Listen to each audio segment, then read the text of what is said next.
Muy buenas noches, hermanos, Dios les bendiga. Es un gozo una vez más estar delante del Señor y de la iglesia para poder compartir juntos lo que Dios nos habla cada día. Podemos abrir nuestra Biblia en primera carta a Timoteo, capítulo 1, verso 4. Dice la palabra de Dios: como te rogué, ni presten atención a fábulas y genealogías interminables que acarrean disputas más bien que edificación de Dios, que es por fe. Así te encargo ahora. Oremos a Dios.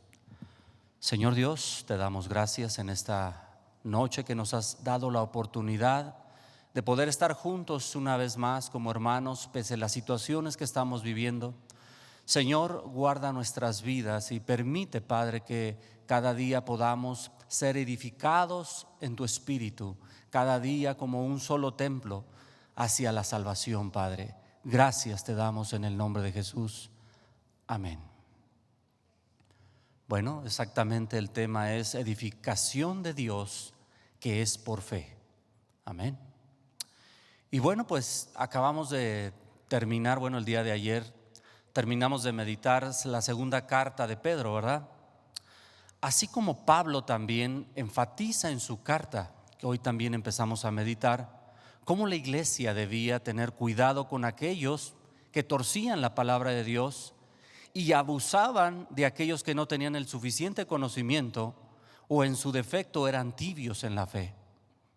Por eso Pedro les exhorta: tengan cuidado en lo que les ha enseñado, así también como Pablo va a decir también de la misma manera, porque es algo muy importante. Ahora el cristiano tiene que tener cuidado con estas enseñanzas que de alguna manera se dan en las iglesias, porque ahí dentro es donde surgen muchas cosas también. Si nosotros no estamos meditando la palabra, muy fácil podemos ser arrastrados a filosofías y enseñanzas que no tienen que ver con la palabra de Dios, con doctrinas que no tienen que ver nada con la palabra de Dios. Por eso es muy importante que nosotros estemos meditando cada día, fortaleciéndonos en el Señor, siendo guiados por Dios para no ser arrastrados, como también en ese tiempo ocurría esto. Si nosotros vamos a la segunda carta de Pedro, hermanos, quisiera solamente mencionar algunos textos que, como les decía, ya habíamos meditado el día de ayer. También va a tener una relación muy estrecha con lo que va a decir Pablo en su carta. Segunda carta de Pedro, capítulo 3, verso 14. Dice la palabra de Dios: por lo cual, oh amados, estando en espera de estas cosas, procurar con diligencia ser hallados por Él sin mancha, irreprensibles, en paz. Pero ¿de qué cosas dice Pedro que tienen que estar atentos, tienen que guardar, tienen que procurar diligentemente? Dice el verso 13: pero nosotros esperamos, según sus promesas, cielos nuevos y tierra nueva, en los cuales mora la justicia. Amén. ¿Sí? Esa es nuestra perspectiva, esa es nuestra esperanza también. Nosotros también, como tal, nos está diciendo que también debemos de anhelar esas cosas que son las promesas que Dios ha dado a aquellos que ahora vivimos en el reino. Amén. Porque no nos vamos a quedar en esta tierra, un día vamos a partir. Y Pedro nos lo enfatizaba mucho: nuestros ojos puestos en el Señor, en esa esperanza que es en Cristo Jesús. Amén. Dice el verso 15: y tened entendido que la paciencia de nuestro Señor es para salvación. Es la paciencia que Dios guarda para los que han creído, para aquellos que están esperando que se culmine esa salvación, ya que los que han creído están viviendo esa salvación, o estamos viviendo esa salvación. Como también nuestro amado hermano, dice Pedro va a mencionar a Pablo aquí: según la sabiduría que le ha sido dada, os ha escrito. O sea, están en el mismo espíritu, creyendo lo mismo, que Jesús había dicho. Dice el verso 16: casi en todas sus epístolas, hablando en ellas de estas cosas, entre las cuales hay algunas difíciles de entender, las cuales los indoctos e inconstantes tuercen. ¿Quiénes son estos que tuercen estas cosas que se habían enseñado? Estos que son indoctos, estos que son inconstantes, estos que no perseveran en la palabra, y que es tan fácil que tuerzan o arrastren a otras personas también. Dice también el versículo 16: como también las otras escrituras para su propia perdición. Esto es lo que hacen aquellas personas. Entonces Pedro enfatiza en el verso 17: así que vosotros, oh amados, sabiéndolo de antemano, guárdense, no sea que arrastrados por el error de los inicuos caigáis de vuestra firmeza. ¿Usted cree que es fácil ser arrastrado, hermanos, hoy en día? ¿También de la misma manera? Sí. Es tan fácil el poder ser arrastrado hoy en día, hermano, cuando no estamos bien cimentados. A veces yo, donde ando trabajando, hermanos, platico con mucha gente y me doy cuenta de a veces cómo ponen su confianza en cosas, ¿cómo les diré? Cosas que no son eternas, cosas que se pueden ver, parece ser que son buenas, pero no te llevan a donde Jesús quería que nosotros pusiéramos nuestros ojos. Y como estas personas no tienen el conocimiento que Jesús enseñaba y los apóstoles, pues es muy fácil que se dejen llevar. De la misma manera, una persona, un creyente que está caminando en el Señor y que pues de repente medita, de repente oye, de repente se congrega y así está, es muy fácil también ser arrastrado. Le vienen y le hablan algunos, le vienen y le hablan otros y dice: ¿no será que sí tienen razón? ¿Por qué será? Por la misma inconstancia que tiene en no tener la palabra presente todos los días. Por eso esa es nuestra insistencia, hasta para con nuestros hijos, todos los días, ¿verdad? Qué importante es que estén meditando la palabra de Dios. Pero bueno, esto es algo que no es de fuerza, sino por voluntad propia, y que solamente Dios pone en el corazón. Vamos a Efesios capítulo 4.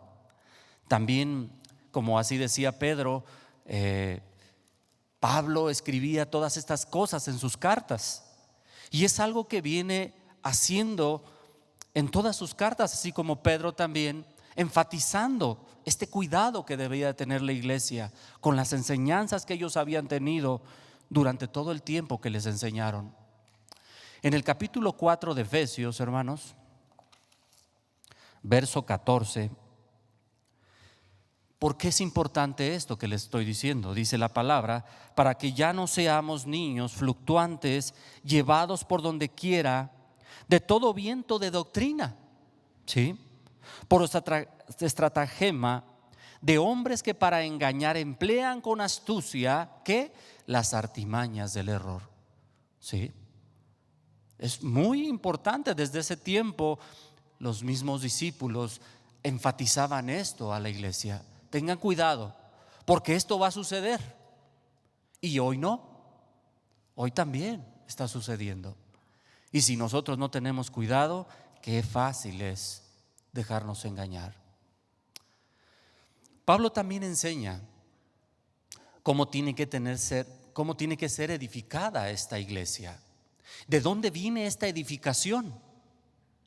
Y es algo que, como dice el tema, no es porque nosotros hagamos algo, sino es hasta de parte de Dios que nosotros creamos en lo que estamos. Hoy en día nosotros estamos en este lugar porque a Dios le plació. Él tuvo misericordia para con nosotros. Y entonces podemos sentirnos privilegiados de poder estar hoy en día escuchando su palabra, fortaleciéndonos cada día. Y el que edifica ese cuerpo es Dios. Pero es muy importante que nosotros pongamos atención en esta palabra, cada día, cada día. Ahí mismo estamos en Efesios capítulo 4, en el verso 10, hermanos. Mire cómo dice: el que descendió es el mismo que también subió por encima de todos los cielos para llenarlo todo. Y él mismo constituyó a unos apóstoles, a otros profetas, a otros evangelistas, a otros pastores y maestros. ¿Para qué? Dice: a fin de perfeccionar a los santos, para la obra del ministerio, para la edificación del cuerpo de Cristo, hasta que todos, ¿qué dice, hermanos? Lleguemos a la unidad de la fe, del conocimiento del Hijo de Dios, a un varón perfecto, a la medida de la estatura de la plenitud de Cristo. Ese es el propósito por el cual Dios nos llamó. Ese es el propósito por el cual Dios levanta maestros, pastores, evangelistas y todos los que trabajan atrás de todo esto para que la iglesia escuche. Hay veces que, bueno, no quiero hablar de jactancia, hermanos, y me da vergüenza a veces dedicarle inclusive un día a estudiar la palabra, pero yo quisiera tener más tiempo todavía. Sin embargo, a lo que voy es que es irresponsabilidad aún de los que predicamos decir: pues este tema, es lo que va. Y no es de esa manera. Tenemos que darle un tiempo, porque no es cualquier cosa. ¿Es para quién? Es para el cuerpo de la edificación de Cristo. Y es una gran bendición, y es el trabajo más grande y de mayor responsabilidad que existe, porque estamos trabajando con almas. No es cualquier cosa. Y ese privilegio que podemos tener algunos de que Dios nos haya tomado para poder hacer este trabajo, no es cualquier cosa también. Así como también cada uno de nosotros, cuando a mí me toca estar también allá, también aprender y edificarme cada día.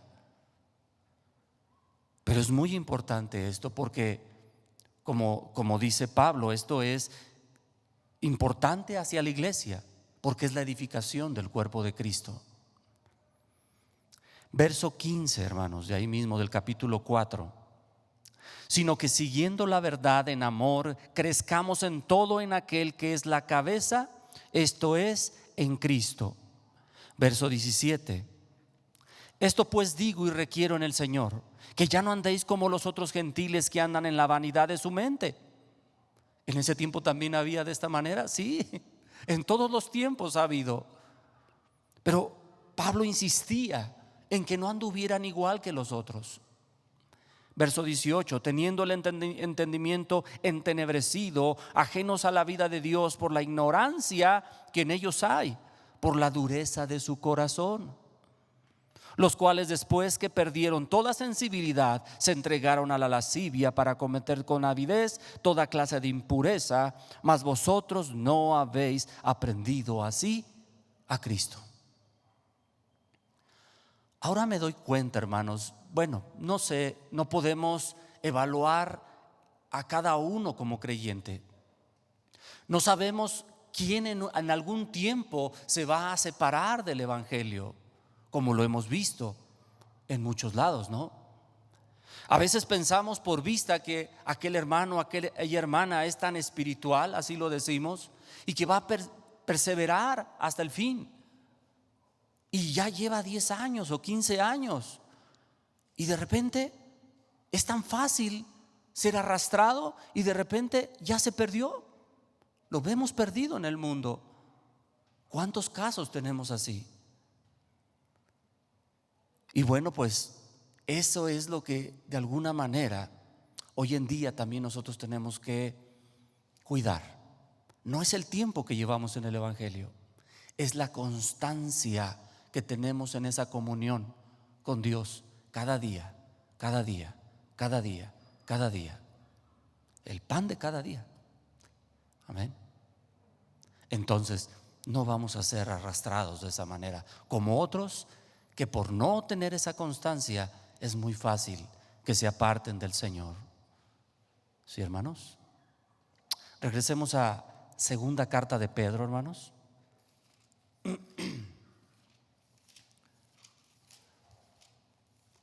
Quiero comentar una cosa más aquí.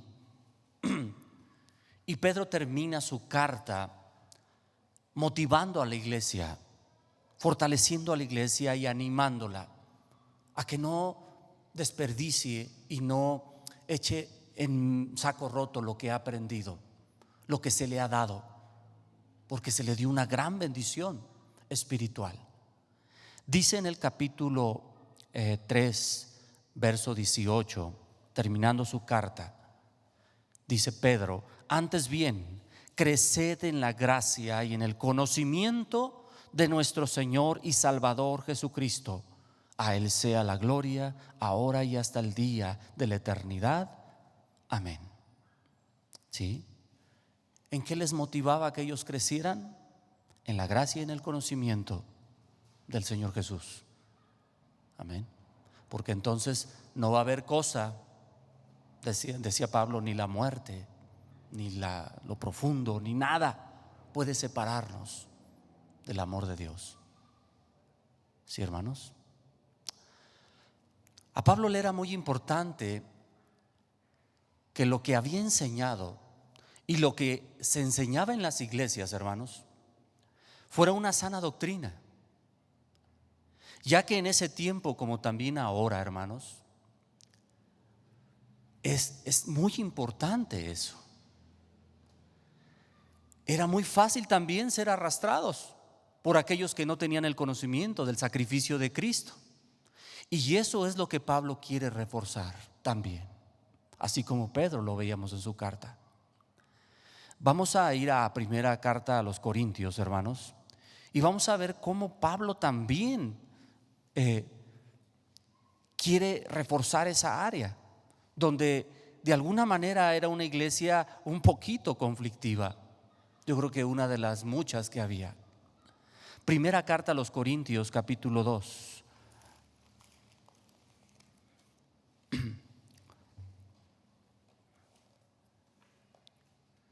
¿Ya están ahí? Capítulo 2, verso 1 al 5 vamos a leer. Dice la palabra: así que, hermanos, cuando fui a vosotros para anunciaros el testimonio de Dios, no fui con excelencia de palabras o de sabiduría, pues me propuse no saber entre vosotros cosa alguna, sino a Jesucristo y a este crucificado. Este es el evangelio que vino a traer Pablo a la iglesia de Corinto. Dice verso 3: y estuve entre vosotros con debilidad y mucho temor y temblor, y ni mi palabra y ni mi predicación fue con palabras persuasivas de humana sabiduría, sino con demostración del Espíritu y de poder, para que vuestra fe no esté fundada en la sabiduría de los hombres, sino en el poder de Dios.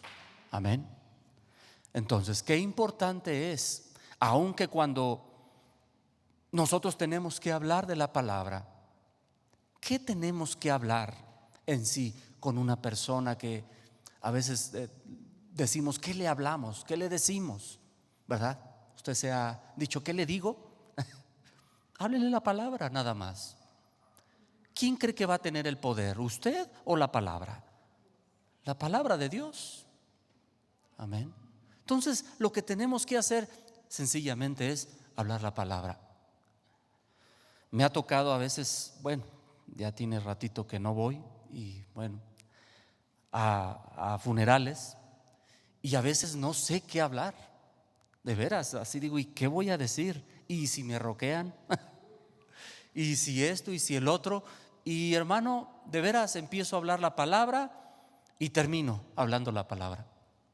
Y bueno, pues algunos oyen y otros no oyeron. Pero alguno por ahí llega a decir, verdaderamente eso es lo que Dios quiere.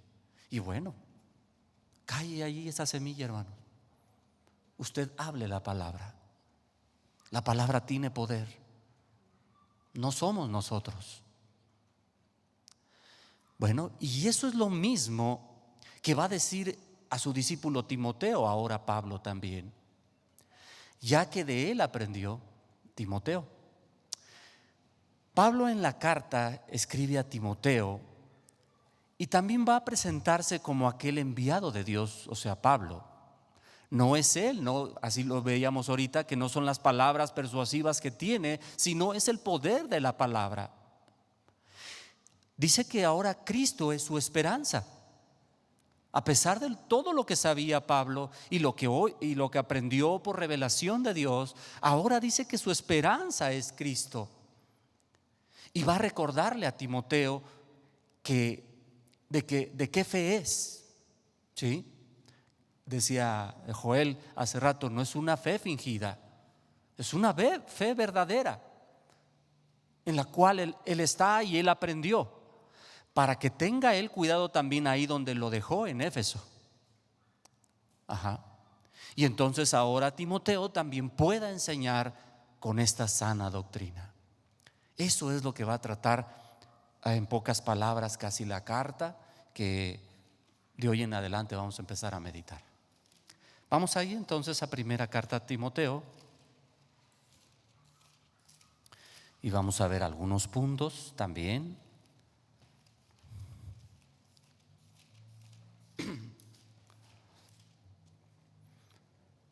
En el capítulo 1, Pablo se presenta como aquel apóstol que no fue levantado por hombres, sino por Dios, que fue enviado de Dios.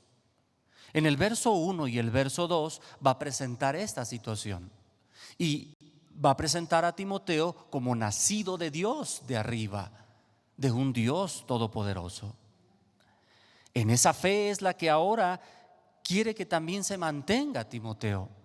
Dice el verso 1, Pablo, apóstol de Jesucristo, por mandato de Dios, nuestro Salvador, y del Señor Jesucristo, nuestra esperanza. No es sola mía, dice Pablo, sino dice, es nuestra esperanza. Cristo es nuestra esperanza. Y esta carta que envía, dice en el verso 2 a Timoteo, dice ahora un verdadero hijo en la fe. ¿En cuál fe? En la fe de Jesucristo. Ajá. Ahora le desea gracia, misericordia y paz de Dios, nuestro Padre, de Cristo Jesús nuestro Señor. ¿Sí? Y es algo que, bueno, aquí se puede hacer un gran tema, ¿no? Pero quiero pasar un poquito esto y ver la carta en sí. ¿Cómo es que Pablo va a empezar a enfatizar lo que es necesario que a Timoteo no se le olvide? Porque de esto va a depender que la iglesia de Cristo sea edificada en esa enseñanza de Jesús. Amén. Ahora, dice el verso 3, donde leíamos hace rato, ¿cuál era el problema que había en esos tiempos? Verso 3, como te rogué que te quedases en Éfeso, le dice Pablo a Timoteo, cuando fui a Macedonia, para que mandases a algunos que no enseñen diferente doctrina. ¿Por qué Pablo le está diciendo a Timoteo que tenga cuidado, que no se enseñe una diferente doctrina? ¿Por qué cree? Porque era una gran responsabilidad para él, ya que ¿quién le había enseñado a Timoteo? Pablo. Ajá. Y bueno, yo creo que eso es muy importante, aún en esta iglesia. Si yo llego a decir algo que está fuera del contexto o fuera del orden de Dios, o me estoy desviando, ¿quién cree que me va a decir a mí? A ver, Víctor, ven para acá. Oyes, ¿cómo crees? Nada más se ríen aún. Pues sí, me ha regañado. Me ha dicho, oye, a ver, hermano, a ver, ¿cómo está eso? Es que yo, no, a ver, espérame. A ver, vamos a ver cómo está el asunto. Y es importante esto. De hecho, yo hasta le he dicho algunas veces, es importante que algunos temas nos sentemos y platiquemos, porque pues a mí me parece esto y tú cómo ves esto, y entonces llegamos a lo que Dios nos lleve, ¿no? Pero no es lo que yo quiero tampoco, es como Dios nos dirija. Entonces esto es importante, hermanos, que los líderes de la iglesia estén atentos a lo que se enseña, y no que, pues digo, no porque no tenga que subir la iglesia a predicar. Yo creo que sería bueno, pero es importante que pues sepamos hablar lo que tenemos que decir, y pues de alguna manera tenemos que hablar lo que dice la palabra. Amén. Ahora, dice el verso 4, no prestes atención a fábulas y genealogías interminables. ¿Por qué? Porque en ese tiempo había esto predominante. ¿Por qué? Porque acarrean disputas más bien que lo principal, que es la edificación de Dios, que es por fe. No por genealogías interminables, no por fábulas, no por otro tipo de pensamientos. ¿Por qué es esta edificación? Por fe. ¿Y fe en quién? En el que vino a darnos vida. Dice Pablo, así te encargo ahora. ¿Sí? Era muy importante entonces que cuidara esto Timoteo, ya que en ese tiempo los pensamientos y todo lo que estaba viviendo en la cultura en donde están, también los podía arrastrar a tener otro tipo de doctrinas que se estaban infiltrando en la iglesia. Entonces era importante que Timoteo pusiera atención en esto, ¿no?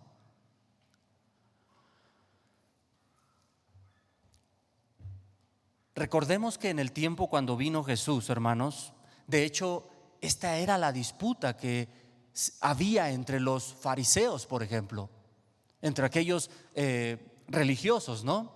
¿Qué decían ellos? Nosotros tenemos como padre ¿a quién? A Abraham. Y Jesús les decía sabiamente, si verdaderamente fueran hijos de Abraham, harían lo mismo que hizo Abraham. ¿Y qué hizo Abraham? ¿No se le llama el padre de la fe? Ellos no tenían nada de esto. ¿Qué querían hacer con Jesús? ¿Qué sentían cuando Jesús los confrontaba?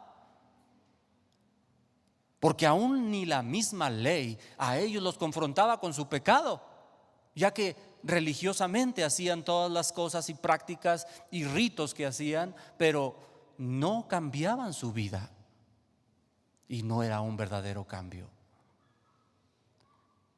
Entonces, ellos hablaban de esta genealogía como sangre, como herencia, pero no eran nacidos de Dios, como Jesús también le va a hablar a Nicodemo,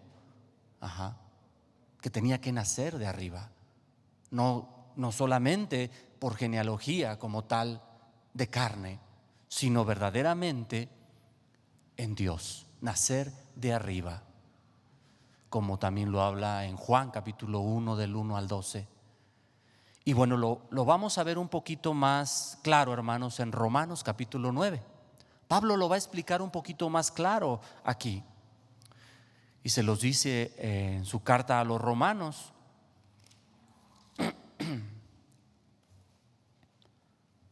Romanos capítulo 9, dice en el verso 1, verdad digo en Cristo, no miento, y mi conciencia me da testimonio en el Espíritu Santo, que tengo gran tristeza y continuo dolor en mi corazón, porque deseara yo mismo ser anatema, separado de Cristo por amor a mis hermanos, los que son mis parientes según la carne, que son israelitas, de los cuales son la adopción, la gloria, el pacto, la promulgación, la ley, el culto, las promesas, de quien son los patriarcas y de los cuales según la carne vino Cristo, el cual es Dios sobre todas las cosas, bendito por los siglos, amén. No que la palabra de Dios haya fallado, porque no todos los que descienden de Israel, ¿qué dice? Son israelitas. Ni por ser descendientes de Abraham son todos hijos, sino en Isaac te será llamada descendencia. Esto es, no los que son hijos según la carne son los hijos de Dios, sino los que son hijos según la promesa, son contados como descendientes. Porque la palabra de la promesa es esta: por este tiempo vendré y Sara tendrá un hijo. Amén. ¿Por dónde venía la promesa de Dios? Por lo que no se veía. Porque Sara y Abraham podrían procrear hijos normalmente, hermanos. No. pero esto vino porque Dios lo instituyó así. Y Él lo prometió, y entonces vino esa promesa. Y le dijo: en tu simiente serán benditas todas las naciones de la tierra. Yéndonos hasta Jesucristo. Ajá.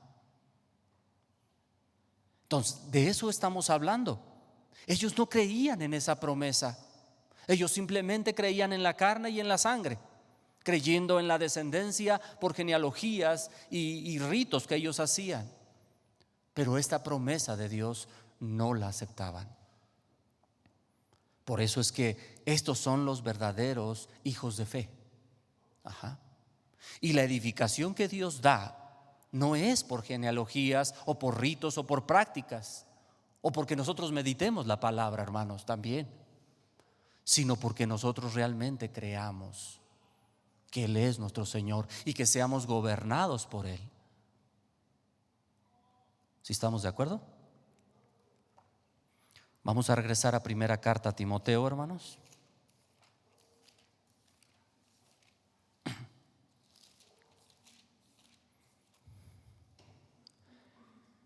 En el verso 5 del capítulo 1 dice la palabra: pues el propósito de este mandamiento es el amor nacido de corazón limpio y de buena conciencia, y de fe, ¿qué, hermanos? No fingida, de las cuales son cosas, desviándose algunos, se apartaron a vana palabrería, queriendo ser doctores de la ley, sin entender ni lo que hablaban ni lo que afirmaban. ¿No les decía Jesús también a aquellos discípulos? Dice: ustedes van y buscan otro discípulo y lo vuelven más hijo del diablo que ustedes, porque igual lo enseñan igual, por no tener fundada su fe en la verdad. Y este es el problema, hermanos. ¿Qué pasa si nosotros aprendemos mal también? Vamos a enseñar mal. Pero si nosotros nos enraizamos en el fundamento del Señor, entonces créalo, no habrá cosa alguna que nos mueva de lo que hemos creído. Pablo le va a explicar también a Timoteo y le dice en la carta que la ley, hermano, no fue mala, porque muchos creían esto. Aquí lo dice en el verso 8 de primera carta a Timoteo: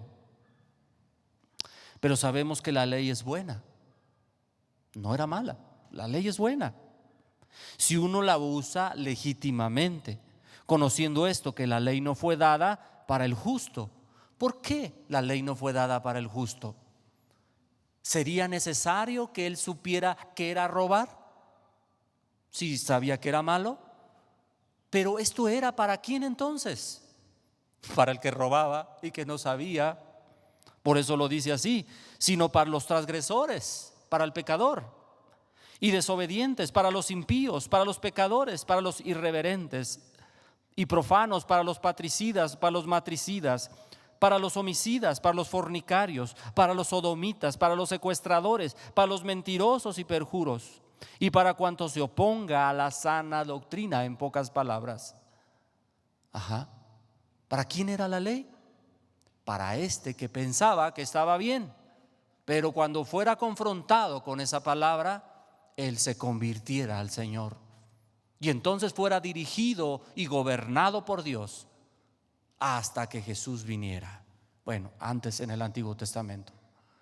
Amén. Entonces la ley fue un ayo para el creyente, para llevarlo hacia el lugar de salvación. Simplemente la ley no salvaba, la ley te confrontaba con tu pecado. ¿Para qué? Para que te convirtieras, para que anduvieras en el camino de Dios. Así de la misma manera nosotros, hermanos, cuando nos dimos cuenta que estábamos mal y en pecado, entonces ¿qué decidimos? Arrepentirnos y volvernos al Señor. Porque si nadie nos hubiera dicho, yo creo que iríamos directamente al precipicio. Pero gracias a Dios y en su misericordia. Dice el verso 11: según el glorioso evangelio de Dios, bendito que a mí me ha sido encomendado. Esto es lo que dice Pablo a Timoteo. Y bueno, ya nada más rápidamente para terminar, vamos a Romanos capítulo 7. Y también lo va a explicar aquí Pablo. Capítulo 7, verso 7. Dice la palabra: ¿qué diremos pues? ¿La ley es pecado? En ninguna manera, porque yo no conocí el pecado sino por la ley. Porque tampoco conociera la codicia si la ley no dijera: no codiciarás, ¿verdad? Entonces, de esta manera el pecador se daba cuenta en qué situación estaba. Verso 17. De manera que ya no soy yo quien hace aquello, sino el pecado que mora en mí. Y yo sé que en mí, esto es, en mi carne, no mora el bien, porque el querer el bien está en mí, pero no el hacerlo. Dice el verso 19: porque no hago el bien que quiero, sino el mal que no quiero, eso hago. Y si hago lo que no quiero, ya no lo hago yo, sino el pecado que mora en mí. Así que, queriendo yo hacer el bien, hallo esta ley, que el mal está en mí. O sea, se refleja ese pecado. Verso 22: porque según el hombre interior me deleito en la ley de Dios, pero veo otra ley en mis miembros que se rebela contra la ley de mi mente y que me lleva cautivo a la ley del pecado que está en mis miembros. Y entonces Pablo dice: miserable de mí, ¿quién me librará de este cuerpo de muerte? Pero entonces viene la solución. Dice el verso 25: gracias doy a Dios por Jesucristo nuestro Señor. Así que yo mismo con la mente sirvo a la ley de Dios, mas con la carne a la ley del pecado. Por eso el verso 1 del capítulo 8 va a reafirmar esta situación. No lo deja ahí solamente. Dice el verso 1: ahora pues ninguna condenación hay para los que están en Cristo Jesús, los que no andan conforme a la carne, sino conforme al Espíritu. Verso 2: porque la ley del Espíritu de vida en Cristo Jesús me ha librado de la ley del pecado y de la muerte. Porque lo que era imposible para la ley, por cuanto era débil por la carne, Dios, enviando a su Hijo en semejanza de carne de pecado, y a causa del pecado, condenó al pecado en la carne. Amén. Entonces nos damos cuenta de nuestro pecado, pero Cristo es el que nos redime. Cristo es el que nos limpia. Cristo es el que nos da nueva vida y nos hace vivir ahora en ese reino eterno. ¿Sí, hermanos? ¿Sí me expliqué? Entonces es muy importante. Entonces vuelvo a lo mismo. Esa edificación en Dios es por fe. Pero ¿cómo voy a crecer en esta fe? Teniendo esa comunión continua con la palabra. Si yo me confío y yo me aparto de la palabra, entonces voy a ir en declive. Porque no es por mí, no es por lo que yo hago, es por lo que Dios me da cada día. Y por eso tengo que tener esa comunión continua. Amén. Entonces, de la misma manera, así como Pablo en ese tiempo, no que me compare con él porque era un gran varón de Dios, pero de la misma manera yo también les digo, y también para mí, sigamos esforzándonos, hermanos, en esa continuidad de tener esa comunión con Dios, porque eso nos va a llevar a poder entender cada día más cómo es nuestra vida en este mundo el día que nosotros lleguemos a su presencia. Amén. Oremos al Señor. Señor Dios Todopoderoso, es tan bella tu palabra, Señor. Es tan confortante, Señor, y nos fortalece cada día. Gracias por ella, Señor. No permitas que nos apartemos en ningún momento de ella, Señor. Que podamos vivir por tu palabra cada día. Que sea, Señor, nuestro alimento continuo cada momento. Te damos gloria y honra, Señor. Tu palabra nos enseñe y nos fortalezca, Padre. Gracias por ella, Dios. Ayúdanos a entender cómo tenemos que vivir, Padre, cada momento de nuestra vida. Te damos gracias en el nombre bendito que es sobre todo nombre. Amén. Dios les bendiga, mis hermanos. Hasta la próxima.